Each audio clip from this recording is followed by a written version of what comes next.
नमस्कार, news 18 India देख रहे हैं आप और मैं हूं आपके साथ शिवानी पांडे। युद्ध में जनरलों की नाकामी ने पुतिन की बेताबी अब बढ़ा दी है। जिन जनरलों के भूते रूस के राष्ट्रपति पुतिन ने यूक्रेन विजय का सपना देखा था, वो अब पुतिन को फूके हुए कारतूस की तरह लग रहे हैं। गुस्से में पुतिन आग बबूला हो गए हैं और पुतिन के गुस्से के आगे ही धुरंधर पुलिस अधिकारी अब नपने लगे हैं। ऐसा लग रहा है कि पुतिन को अब इन पर भरोसा रहा ही नहीं। देखिए हमारी ये स्पेशल रिपोर्ट।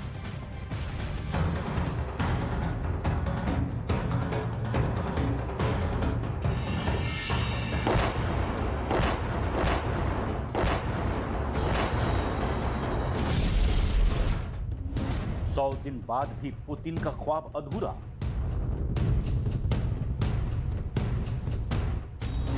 यूक्रेन में नहीं मिली उम्मीद के मुताबिक जीत। अपने ही जनरलों से नाराज हैं पुतिन।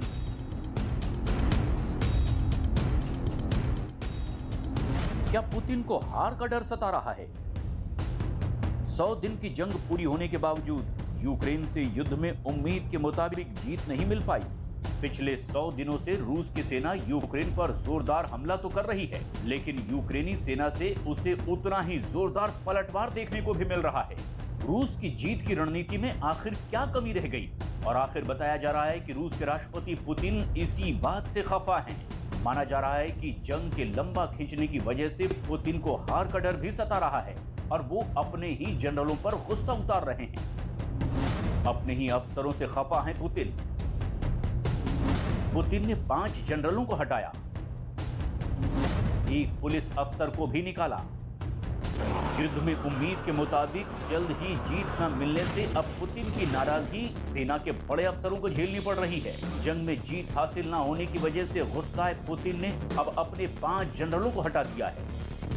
माना जा रहा है कि पुतिन युद्ध में अपने इन जनरलों के काम से खुश नहीं थे। कहा यह भी जा रहा है ये जनरल युद्ध में पुतिन की उम्मीद पर खरे नहीं उतरे और उन्हें पुतिन की नाराजगी झेलनी पड़ी। इतना ही नहीं, रूसी राष्ट्रपति पुतिन के गुस्से का शिकार एक पुलिस अफसर भी हुए हैं, जिसे तुरंत पद से हटा दिया गया है। युद्ध पर पुतिन का बड़ा ऐलान, यूक्रेन से युद्ध जारी रखने का ऐलान। कहा तो ये भी जा रहा है कि इस जंग में रूस ने 30,000 से ज्यादा सैनिक खो दिए हैं। इससे पुतिन खफा हैं। इस बीच रूस के राष्ट्रपति पुतिन ने ऐलान किया कि जब तक जीत हासिल नहीं हो जाती तब तक यूक्रेन के साथ युद्ध जारी रहेगा। क्रेमलिन की तरफ से बयान जारी किया गया कि यूक्रेन में जब तक जीत का लक्ष्य हासिल नहीं कर लिया जाता तब तक युद्ध नहीं रुकेगा। युद्ध में जीत न मिलने पर पुतिन नाराज। वलेरी गेरासिमोव को भी सस्पेंड किया था। चीफ ऑफ स्टाफ जनरल थे गेरासिमोव।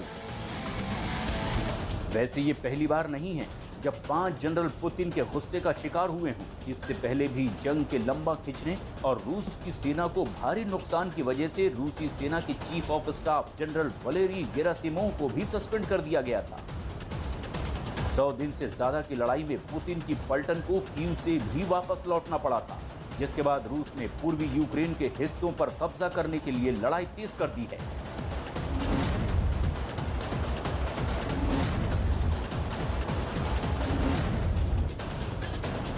इस बीच खबर है कि पुतिन ने खुद इस जंग की कमान संभाल ली है।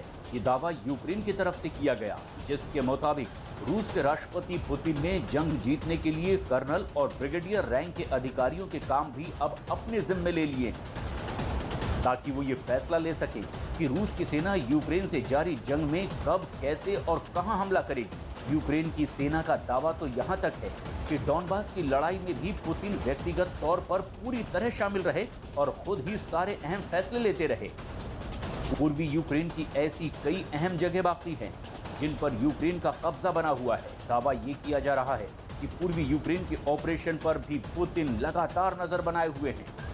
रूस में रहते हुए ही वो पूरी तरह उस जंग का हिस्सा बने हुए हैं जो यूक्रेन में लड़ी जा रही है। पुतिन अपनी फौज के वो फैसले भी कर रहे हैं जो कर्नल और ब्रिगेडियर रैंक के अधिकारी लिया करते हैं। यूक्रेन जंग के बीच वार पलटवार का ये ऐसा दौर है जहां कोई किसी भी मामले में पीछे नहीं रहना चाहता और यूक्रेन में भयंकर जंग के बीच रूस ने एक बार फिर बड़ा दावा कर दिया है। अमेरिका रूस को जैविक हथियारों के चक्रव्यूह में फंसाना चाहता है। जंग शुरू होने के पहले महीने में ही रूस अमेरिका पर ऐसे आरोप लगा चुका है। रूस ने दावा किया था कि अमेरिका यूक्रेन में जैविक हथियार बनाने के लिए फंड भेज रहा है, जिसके बाद अमेरिका ने इन आरोपों को खारिज कर दिया था। लेकिन 3 महीने बाद रूस ने फिर वही बात कही।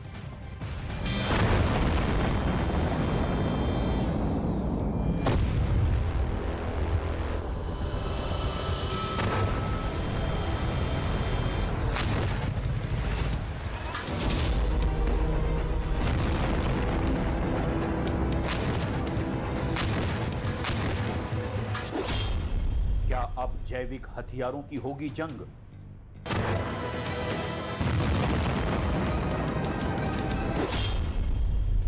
रूस का अमेरिका पर आरोप।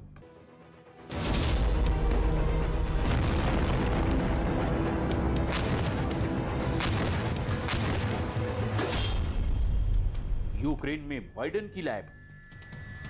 यूक्रेन की धरती पर पिछले 100 दिनों से जंग लड़ रहे रूस ने एक बार फिर दावा किया है कि अमेरिका रूस को बंदूक और बम जैसे हथियारों से नहीं बल्कि बैक्टीरिया और वायरस जैसे जैविक हथियारों के शिकंजे में फंसाने की तैयारी कर रहा है।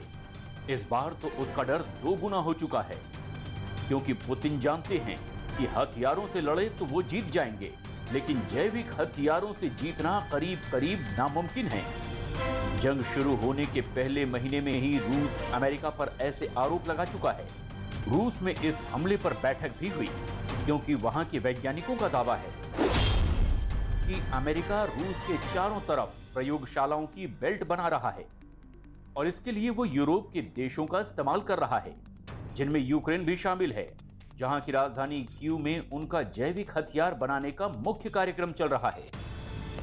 मतलब रूस का मानना है कि कीव वो जगह है जहां से अमेरिका रूस को जैविक हथियार के शिकंजे में फंसाने की प्लानिंग कर रहा है। वैसे अमेरिका और यूक्रेन के बीच जैविक हथियारों को फैलने से रोकने के लिए समझौता हुआ था और दोनों देशों ने 2005 में कसम खाई थी कि वो ना तो जैविक हथियार बनाएंगे और ना ही बनाने वालों को बख्शेंगे। लेकिन रूस को लग रहा है कि अमेरिका और यूक्रेन हाथी की तरह हैं, जिनके दिखाने के दांत दूसरे और खाने के दांत दूसरे हैं, यानी कि दोनों कहते कुछ और हैं और करते कुछ और हैं। रूस के वैज्ञानिक 2 टूक बोल रहे हैं कि रूस को जैविक हथियार के जाल में फंसाने के लिए यूक्रेन का इस्तेमाल किया जा रहा है। Они не просто занимались подготовкой, но и Украина использовала такого рода. रूस का ये खौफ यूं ही नहीं है। वो समझ रहा है कि इस बार उनके देश में जैविक हथियार चले या यूं कहें कि खतरनाक बैक्टीरिया और वायरस फैले तो उसे बड़ी से बड़ी ताकत भी नहीं बचा पाएगी, क्योंकि ये कम समय में बड़े इलाके में तबाही मचाएंगे और लोग बम या मिसाइल से नहीं बल्कि बीमारी से मारे जाएंगे। रूस ने अमेरिका पर आरोप लगाया है कि अमेरिका 1991 से ही इस काम में जुटा हुआ है और खतरनाक वायरस और बैक्टीरिया बना रहा है। रूस ने दावा किया है कि यूक्रेन में अमेरिका ऐसे बैक्टीरिया और वायरस के खतरनाक स्ट्रेन बना रहा है जो सोवियत संघ के समय से वहां मौजूद हैं, क्योंकि उसे लगता है कि सोवियत संघ के समय से ही यूक्रेन ने अमेरिका तक खतरनाक वायरस और बैक्टीरिया के सैंपल पहुंचा दिए थे और अब अमेरिका उन्हीं सैंपल का इस्तेमाल कर रहा है और कीव की प्रयोगशाला में उनके अलग अलग स्ट्रेन बना रहा है। रूस ने दावा किया कि वो जो भी जानकारी दे रहा है वो एकदम सही है और अमेरिका नियमों को तोड़कर खुलेआम दुनिया भर में जैविक हथियारों के सैंपल घुमा रहा है। और ये रूस के लिए परेशान करने वाली बात है।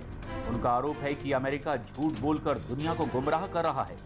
रूस ने दावा किया कि अमेरिका ने जो साजिश रची उसे पकड़ पाना मुश्किल है, क्योंकि वो जैविक हथियार इस तरह से चलाएगा कि लगेगा कि प्राकृतिक महामारी आई है। मतलब दुनिया को ये महसूस होगा कि लोग मौसम बदलने से बीमार पड़ रहे हैं। रूस ने ये आरोप भी लगाया है कि अमेरिका रूस में बायो टेररिज्म फैलाने वाला है और इस काम में 1998 के बाद से कीव की कई एजेंसियां जुटी हुई हैं जो वहां नाम बदल बदल कर काम करती हैं। ये एजेंसियां रूस और यूक्रेन के लोगों के काफी हद तक एक जैसे होने का फायदा उठाने की प्लानिंग कर रही हैं और कीव की प्रयोगशालाओं में एंथ्रेक्स और क्राइमियन कॉन्गो हेमरेजिक फीवर फैलाने की तैयारी कर रहा है और ऐसे बैक्टीरिया और वायरस के बारे में स्टडी कर रहा है। रूस के वैज्ञानिकों ने जानकारी दी है कि 1998 से पहले यूक्रेन में चल रही अमेरिका की एजेंसियों को स्पेशल वेपन एजेंसी कहा जाता था। मतलब ऐसी संस्था जहां कुछ खास तरह के हथियार बनते हैं। रूस ने दलील दी है कि अमेरिका की एजेंसी के नाम में ही बहुत कुछ छिपा है, क्योंकि उसे लगता है कि नाम की वजह से उसके काम का अंदाजा लग जाता है और इसी वजह से अमेरिका ने उसका नाम बदलकर the US army institute of medical research on infectious diseases रखा है। लेकिन रूस ने साफ साफ बोल दिया कि अमेरिका ने केवल अपनी संस्था का नाम बदला, काम नहीं। अपनी बात साबित करने के लिए उसने आंकड़े भी दिए और दावा किया कि अमेरिका ने खार्किव, लीव, ओडेसा और कीव से 4000 लोगों का सैंपल लिया, जिन पर वो हंता वायरस का प्रयोग करेगा। रूस के मुताबिक इन शहरों में 400 और लोगों के सैंपल भी लिए गए, जिन पर क्राइमियन कॉन्गो हेमोरेजिक फीवर के वायरस का टेस्ट होगा। रूस इससे पहले भी अमेरिका पर यूक्रेन में जैविक हथियार तैयार करने वाली लैब को आर्थिक मदद देने का आरोप लगा चुका है, लेकिन तब उसने इतने आंकड़े नहीं दिए थे और ना ही ये बताया था कि बाइडेन के वैज्ञानिक कौन कौन से बैक्टीरिया और वायरस को अपना हथियार बनाएंगे। लेकिन अब की बार रूस पूरी तैयारी से सामने आया। इस बार उसका डर भी बड़ा है, क्योंकि यूक्रेन समेत यूरोप के ज्यादातर देशों के साथ उनका 36 का आंकड़ा है और अमेरिका उनकी इसी कमजोरी का फायदा उठा सकता है। वो यूक्रेन और रूस की सीमा से लगने वाले उनके दुश्मन देशों में जैविक हथियार बनाकर रूस को थोड़े समय में ही चित कर सकता है। लेकिन ये काम इतना आसान नहीं है, क्योंकि कोरोना वायरस फैलने के बाद अमेरिका पहला देश था जिसने चीन पर उंगली उठाई थी, क्योंकि चीन पर आरोप लगा था कि उसने अपनी वुहान लैब से ऐसा वायरस बनाया जिसने दुनिया भर में मौत का तांडव किया। ऐसे में रूस ने अमेरिका पर सवाल उठाकर उसका दांव पलटने की कोशिश की है, क्योंकि अगर इस बात पर मुहर लग गई कि बाइडेन पुतिन के देश में बैक्टीरिया और वायरस से हमला करेंगे तो उनकी खूब थू-थू होगी।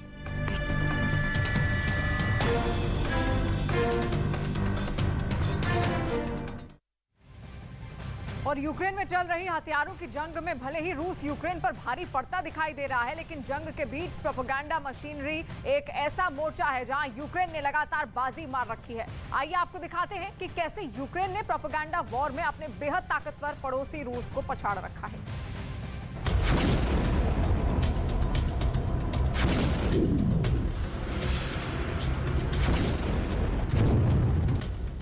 पुतिन के खिलाफ ज़ेलेंस्की की गहरी चाल।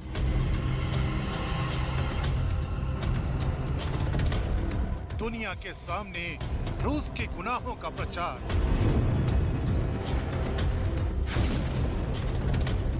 पुतिन को जंग में विलन बताने की साजिश।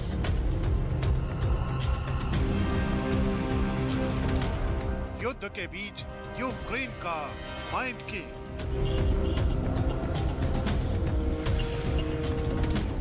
इस महायुद्ध में वार पलटवार का दौर लगातार जारी है। कहीं मिसाइलों के हमले से रूस यूक्रेन को घुटनों के बल ला रहा है, तो कहीं यूक्रेन के सैनिकों का चौंकाने वाला युद्ध कौशल रूस को करारा जवाब दे रहा है। ये सब कुछ उस यूक्रेन की धरती पर हो रहा है जिसे रूस की सेना लगभग तबाह कर चुकी है।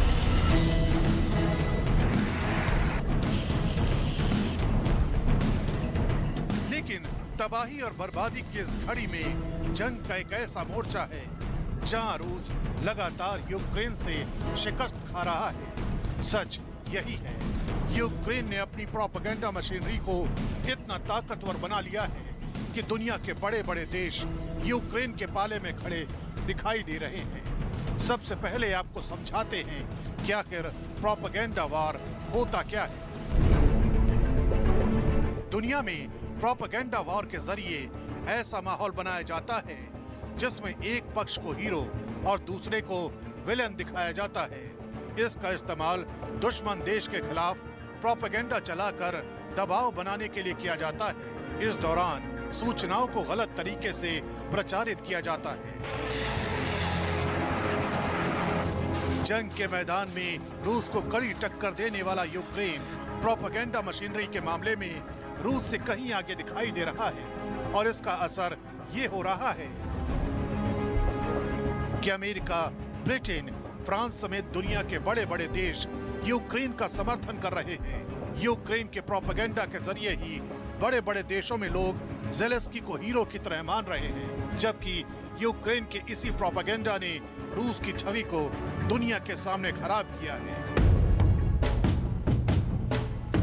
यूक्रेन ने जंग से जुड़ी एक एक जानकारी को एक ऐसे हथियार के तौर पर इस्तेमाल किया है जिसने उसे रूस से अपने दम पर लोहा लेने वाला हीरो बना दिया है। इसी वजह से जिस यूक्रेन को लोग महज छोटा सा प्यादा समझ रहे थे, उसके लिए आज बड़े बड़े देश रूस से दुश्मनी लेने को तैयार बैठे हैं। असल में यूक्रेन जंग की जानकारी इस तरह पश्चिमी देशों के सामने पहुंचा रहा है जिससे वो अपने समर्थन में माहौल बना सके। इसके लिए जंग से जूझ रहे अपने देश को जीत दिलाने के लिए ज़ेलेंस्की ने सोशल मीडिया और टीवी का बखूबी इस्तेमाल किया है। इतना ही नहीं, दावा किया जा रहा है कि यूक्रेन ने रूस के खिलाफ अपनी प्रोपेगेंडा स्ट्रेटेजी के तहत 5 मंत्रों पर काम किया है। जिसमें से पहला है आत्मरक्षा, दूसरा है यूक्रेन का बदला, तीसरा है रूस की बर्बरता, चौथा है रूस की गलत सैन्य नीति और 5वां है यूक्रेन को जरूरी मदद। यही वजह है कि ज़ेलेंस्की अब तक यूक्रेन को हीरो और पुतिन को विलन दिखाने में कामयाब रहे हैं।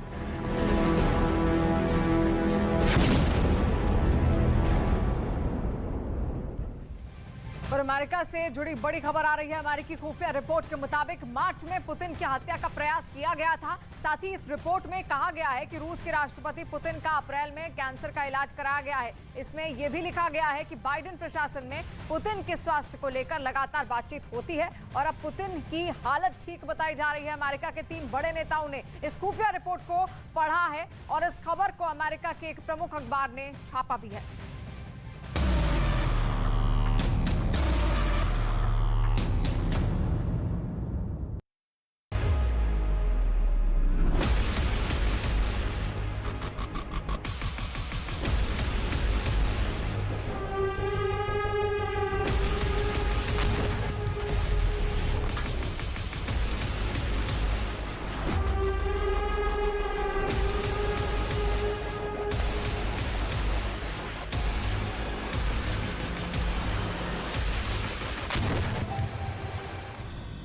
सौ दिनों से यूक्रेन का युद्ध शांत नहीं हुआ है।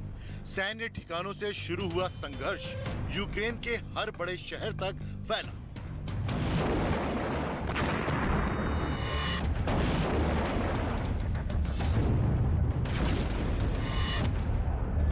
सौ दिनों के युद्ध को बारीकी से देखें तो युद्ध की शुरुआत से ही रूस की फौज एक ही स्ट्रेटजी पर काम कर रही है। पहले रूसी फौज यूक्रेन के शहरों पर बम, मिसाइल, रॉकेट और ग्रेनेड बरसाती है, फिर उस पर कब्जा कर लेती है। यूक्रेन की फौज कभी रूसी काफिले पर आसमान से बम गिराती है, कभी लेटेस्ट रॉकेट लॉन्चर से रूसी टैंक को तबाह करती है। कई मौकों पर यूक्रेन की फौज आमने सामने की लड़ाई करती दिखी। कभी वो छापामार युद्ध से रूसी फौज को चौंकाते दिखे, लेकिन रूसी सेना के कदम पिछले 100 दिनों में थमे नहीं और ऐसे में युद्ध से हो रहे महाविनाश के पीछे शुरू हुआ है एक दूसरे के खिलाफ सीक्रेट प्लान। रूस के राष्ट्रपति पुतिन की 6ठी बार हत्या की कोशिश हुई।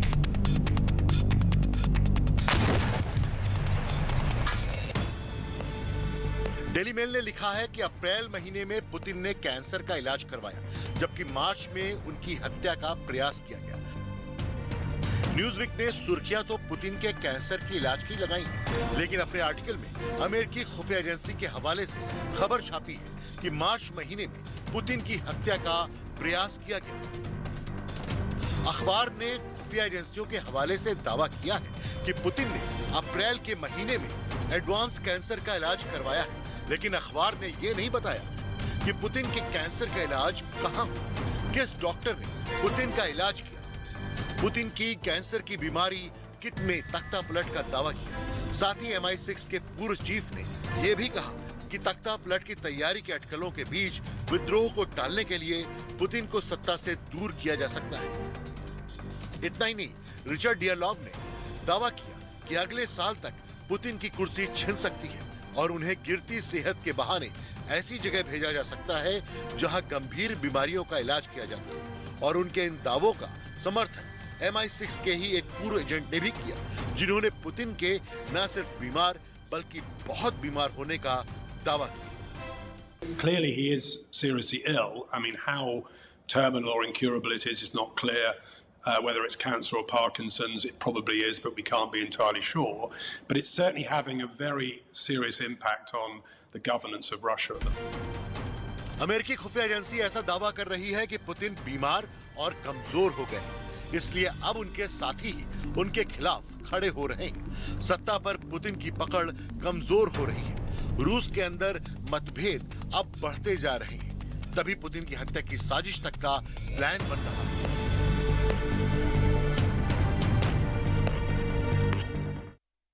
और इससे पहले रूस ने मार्च में भी ये दावा किया था कि यूक्रेन की जैविक लैब में एंथ्रैक्स और प्लेग बैक्टीरिया बनाने पर काम किया जा रहा है ताकि उन्हें रूस के खिलाफ इस्तेमाल किया जा सके। जर्मनी ने पहले विश्व युद्ध में एंथ्रैक्स नाम के इसी बैक्टीरिया को जैविक हथियार बनाया था और दुश्मनों के घोड़ों जानवरों में इन्फेक्शन फैलाया था। जैविक हथियार यानी कि बायोलॉजिकल वेपन एक ऐसा हथियार जो बिना धमाके के किसी भी देश को तबाह कर सकता है। मतलब ये कि जब बैक्टीरिया और वायरस का इस्तेमाल जानबूझकर इंसानों में इन्फेक्शन फैलाने के लिए किया जाता है तो उसे जैविक हथियार कहते हैं। जैविक हथियार कम समय में बहुत बड़े क्षेत्र में तबाही मचा सकते हैं। ये लोगों में ऐसी बीमारियां पैदा कर देते हैं कि वो या तो मरने लगते हैं या फिर दिव्यांग हो जाते हैं या फिर दिमागी तौर पर बीमार हो जाते हैं। जैविक हथियारों का पहली बार इस्तेमाल मंगोलिया की सेना ने किया था। उसने ऐसे शख्स का शव ब्लैक सी के किनारे फेंक दिया था जिसे प्लेग हुआ था, जिससे ब्लैक डेथ महामारी फैली और 4 साल के अंदर यूरोप में करीब 2.5 करोड़ लोगों की मौत हुई थी।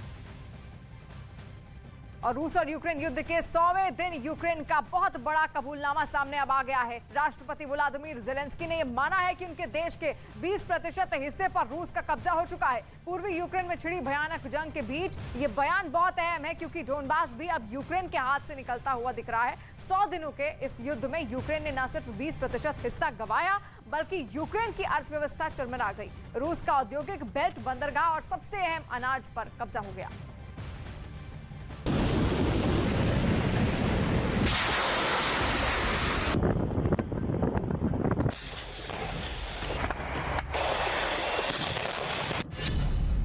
यूक्रेन में रूसी सेना के ताबड़तोड़ हमले।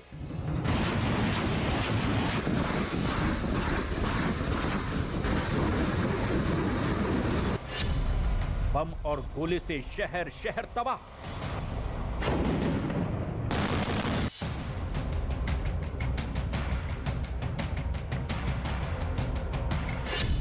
सौ दिनों में बदल गई यूक्रेन की तस्वीर।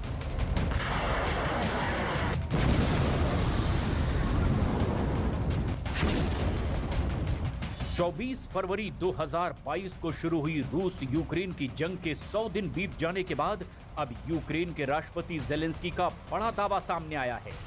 ज़ेलेंस्की के मुताबिक रूस उनके देश के लगभग 5वें हिस्से को नियंत्रित कर रहा है, यानी यूक्रेन का 20% इलाका अब रूस के कब्जे में है।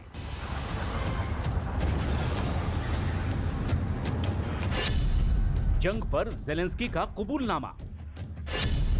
20% यूक्रेन पर रूस का कब्जा। Сполучені Штати Америки підтвердили на різних рівнях, що нашій державі направляються сучасні ракетні системи залпового вогню. फिलहाल डॉनबास में रूस की सेना इतनी ताकत से लड़ रही है कि यूक्रेन की फौज के लिए अब डॉनबास में उनका मुकाबला करना लगभग नामुमकिन सा लगने लगा है।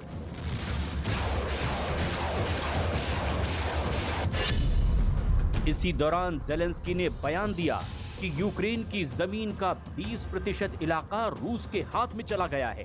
इस 20% हिस्से में दक्षिणी यूक्रेन का क्राइमिया भी है, जिसे 2014 में ही रूस ने उससे हथिया लिया था, और डॉनबास के वो हिस्से भी जिन्हें रूस ने 8 साल पहले ही अपने कब्जे में ले लिया था। ज़ेलेंस्की के मुताबिक रूसी सैनिकों ने यूक्रेन के 3620 आबादी वाले इलाकों पर आक्रमण किया। हालांकि यूक्रेन ने उनके 1017 इलाकों को छुड़ा लिया है और अभी तो यूक्रेन के हाथ से उसकी और जमीन निकलने की आशंका है, क्योंकि डॉनबास में लड़ाई अब किसी एक्शन फिल्म के पावर पैक्ड सीन की तरह चल रही है। वहां के लुहांस्क प्रांत के सेवेरोडोनेस्क शहर के 80% हिस्से पर रूस का कब्जा हो भी गया है।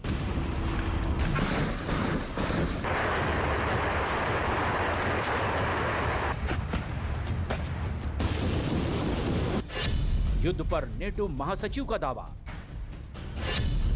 लड़ाई लंबी चलने का किया दावा।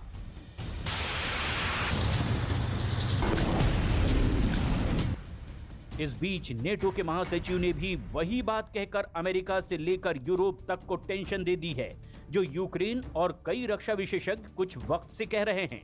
नेटो महासचिव येंस स्टोल्टनबर्ग ने एक बार फिर दोहराया कि नेटो रूस से सीधी लड़ाई नहीं चाहता। नेटो महासचिव येंस स्टोल्टनबर्ग ने यूक्रेन का साथ दे रहे देशों को आगाह किया और कहा कि हमें लंबी लड़ाई के लिए तैयार रहना होगा। कुछ दिन पहले ही ज़ेलेंस्की के सलाहकार ने भी दावा किया था कि यूक्रेन की लड़ाई सर्दियों तक चलेगी और यूक्रेन में सर्दी का मौसम दिसंबर में शुरू होता है। उससे पहले यूक्रेन के मिलिट्री इंटेलिजेंस प्रमुख ने भी कहा था कि युद्ध इस साल के आखिर तक तो चलेगा ही।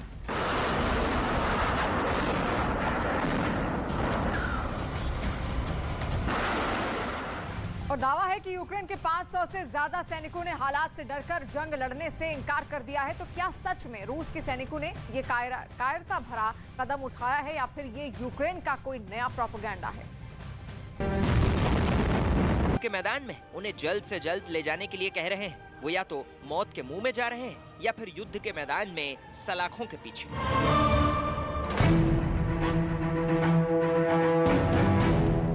दरअसल इस व्हाट्सएप चैट को लेकर दावा यूक्रेन की तरफ से किया गया है। यूक्रेन के इस दावे में कितना दम है ये कहा नहीं जा सकता, लेकिन ये पहली बार भी नहीं है जब यूक्रेन ने रूसी सैनिकों को दुनिया के सामने कमजोर साबित करने की कोशिश की है। इससे पहले भी यूक्रेन रूस को लेकर बड़े बड़े दावे करता आया है।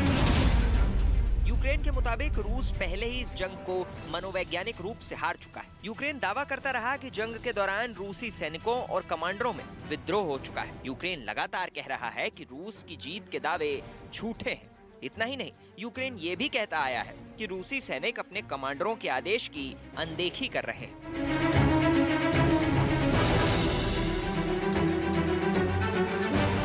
यानी रूस को लेकर यूक्रेन जो भी दावे कर रहा है, जमीन पर उसकी हकीकत कुछ और भी हो सकती है,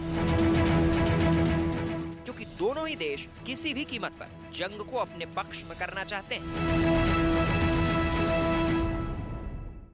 और यूक्रेन की सेना ने एक वीडियो जारी किया जिसमें उसके सैनिक मिसाइल दागते हुए नजर आए। ज़ेलेंस्की की फौज का यह दावा है कि उसने S-300 PT air defence system का इस्तेमाल कर रूसी सेना को भारी नुकसान पहुंचाया। जिस S-300 PT air defence system से यूक्रेन की फौज ने पुतिन की सेना पर हमला का दावा किया है, उसे लंबी दूरी के टारगेट को तबाह करने के लिए बनाया गया है। और ये एयर डिफेंस सिस्टम बैलिस्टिक मिसाइलों को भी हवा में ढेर कर सकता है। इतना ही नहीं, हवा में उड़ रहे लड़ाकू विमानों को ये पलक झपकते ही तबाह करने की ताकत रखता है। और इसमें लगा रडार सिस्टम इतना आधुनिक है कि वो एक समय कई टारगेट को ट्रैक कर सकता है। यही नहीं, इसके जरिए दुश्मन पर एक साथ कई मिसाइलें दागी जा सकती हैं।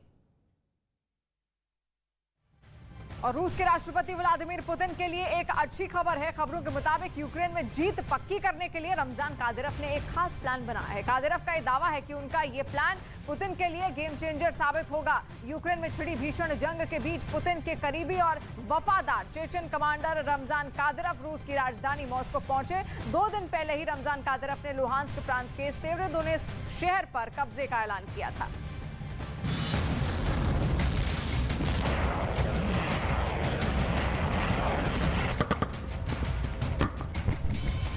100 दिन बाद भी रूस को जीत नहीं।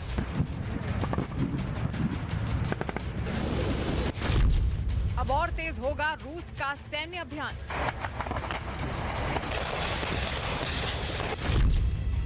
यूक्रेन में जीत का कादिरव प्लान।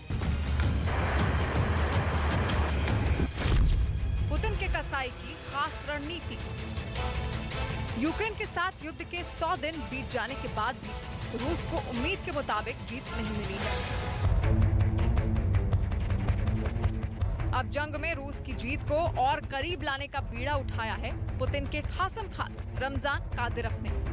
बताया जा रहा है कि रमजान कादिरव जंग के बीच में मॉस्को पहुंचा और रूस के रक्षा मंत्री के साथ अहम बैठक की। बताया जा रहा है कि इस बैठक में रूस की अगली सैन्य रणनीति पर चर्चा हुई, जिसमें यूक्रेन में सैनिक अभियान में और तेजी लाने पर चर्चा हुई। इस बैठक में हमला करने की रणनीति में बदलाव पर भी चर्चा हुई। चर्चा तो ये भी है कि रूस अब और ताकत के साथ यूक्रेन युद्ध को जीतने के लिए उतरेगा। सेवेरोडोनेस्क पर रूस का कब्जा। रमजान कादिरव का बड़ा ऐलान। कुछ दिन पहले ही रमजान कादिरव ने लुहांस्क प्रांत के सेवेरोडोनेस्क शहर पर कब्जे का ऐलान किया था और माना जा रहा है कि उसी जीत की खबर खुद अपनी जुबान से पुतिन को सुनाने के लिए रमजान कादिरव मॉस्को पहुंचे।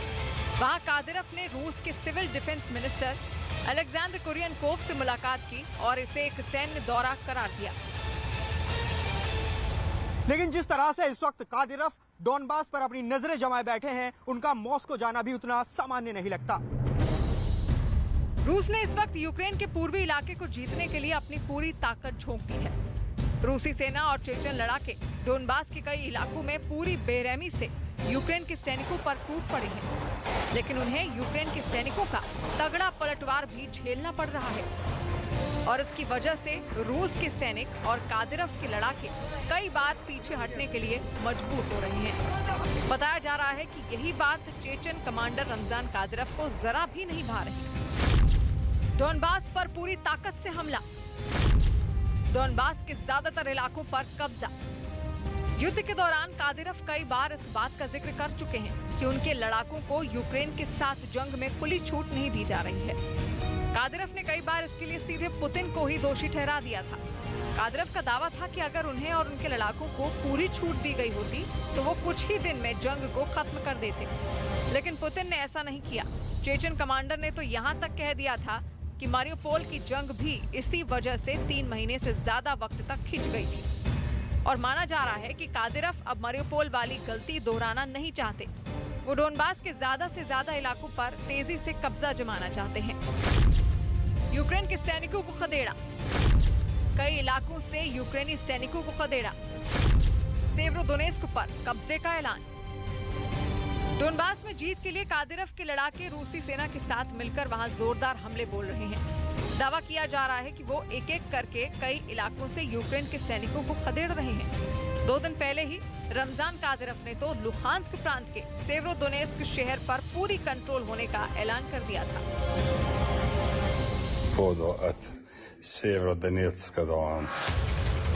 हालांकि उनके ऐलान के बाद ही लुहांस्क के गवर्नर ने साफ कर दिया था कि सेवेरोडोनेस्क शहर पर रूस के कब्जे की बात झूठी है।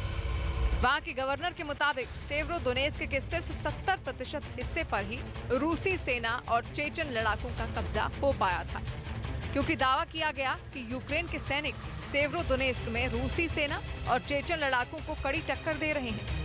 यूक्रेन की मीडिया ने वहां की लड़ाई का एक वीडियो भी जारी किया, जिसमें उसके सैनिक गोलियों की तड़तड़ाहट और बमों के धमाकों के बीच शहर के एक हिस्से में मोर्चा लिए दिखाई दिए। यूक्रेन की मीडिया की तरफ से जारी किए गए वीडियो में यूक्रेन के सैनिक रूसी सेना और चेचन लड़ाकों से टक्कर लेते दिखाई दिए। रूस की भारी गोलीबारी। निशाने पर यूक्रेन के सैनिक। रूस पर भी जोरदार पलटवार। हालांकि रूसी सेना की तरफ से भी यूक्रेन के सैनिकों को निशाना बनाकर भारी गोलीबारी की गई, लेकिन इसके बाद भी ज़ेलेंस्की के सैनिकों ने पलटवार जारी रखा। यानी यूक्रेन के सैनिकों का जो वीडियो सामने आया, उससे ये साफ हो गया कि वो आसानी से हार मानने वाले नहीं और जंग जल्दी खत्म करने के लिए परेशान रमजान कादिरव को इसी बात का डर है कि कहीं सेवेरोडोनेस्क की लड़ाई भी मारियोपोल की तरह खींच ना जाए। ऐसे में ये माना जा रहा है कि मॉस्को पहुंचे कादिरोव ने यूक्रेन को जल्द घुटनों पर लाने के प्लान पर बातचीत तो की ही होगी, साथ ही उन्होंने जंग में अपने लड़ाकों के लिए खुली छूट भी जरूर मांगी होगी।